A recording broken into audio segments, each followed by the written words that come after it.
అతను ముసుగేసుకొని ఉన్నాడు, కానీ అతని గొంతు, పర్సనాలిటీ అన్నీ అన్నయ్యకి చాలా దగ్గరగా ఉన్నాయి.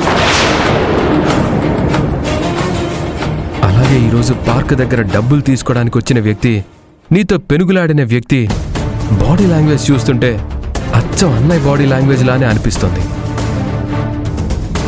ఇవన్నీ ఆలోచిస్తూ ఉంటే నువ్వు చెప్పినట్టు అన్నయ్యే ఏదో క్రైమ్ చేస్తున్నాడని అనుమానంగా ఉంది. అన్నిటికీ మించి నిన్న హఠాత్తుగా అన్నయ్య ₹1,00,000 తీసుకొచ్చిచ్చాడు. రోజు ఒక ₹100 దగ్గర ఇబ్బంది పడే అన్నయ్య హఠాత్తుగా ₹1,00,000 ఎక్కడి నుంచి తీసుకొచ్చాడు? ఏం చేసి తీసుకొచ్చాడు?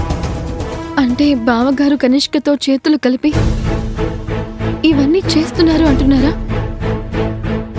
ఏమో అభి, అదే నాకు అర్థం కావట్లేదు. ఒకవేళ బావగారు కనిష్కతో చేతులు కలిపితే బావగారిని అడ్డం పెట్టుకుని ఆ కనిష్క మన కుటుంబాన్ని ఇంకా తొక్కి పారేయాలని చూస్తుంది, ఇంకా నాశనం చేయడానికి ఆలోచిస్తుంది. కనిష్క ఆలోచన అదే అయితే, కనిష్క లక్ష్యం అదే అయితే అన్నయ్యని అడ్డం పెట్టుకుని చాలా సులువుగా చేయగలుగుతుంది.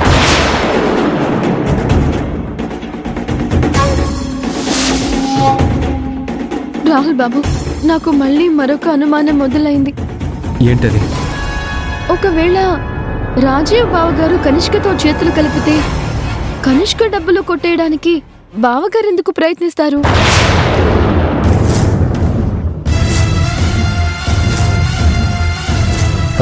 అవునబి, నువ్వు చెప్పింది కూడా పాయింటే. అయితే అన్నయ్య కనిష్కతో చేతులు కలిపినట్ట, లేకపోతే తన సొంతగా ఇలాంటి క్రైమ్ ఒకటి చేయాలనే ఆలోచనలోకి వచ్చాడా?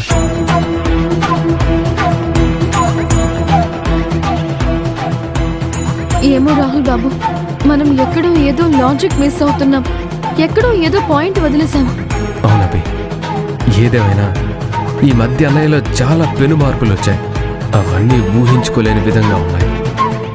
వాటన్నిటికీ కారణం ఏంటో తెలుసుకోవాలి.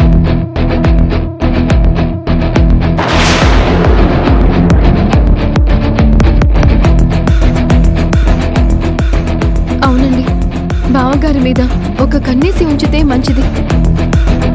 లేకపోతే ఆయన చేసే పనుల వల్ల కుటుంబం మరోసారి వీధిన పడే పరిస్థితి ఏర్పడుతుంది.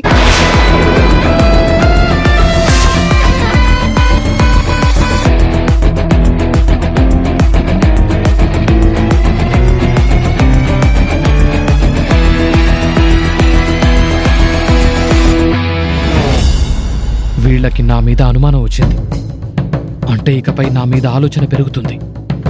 నా గురించి ఆరా తీయటం ఇంకా పెరుగుతుంది. రేపటి నుంచి వీళ్ళకి అనుమానం రాకుండా కొంచెం జాగ్రత్త పడాలి.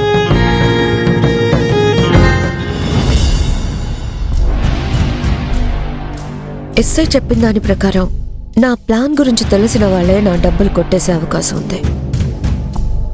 కానీ అసలు నా ప్లాన్ ముందే తెలిసే అవకాశం ఎవరికి ఉంటుంది?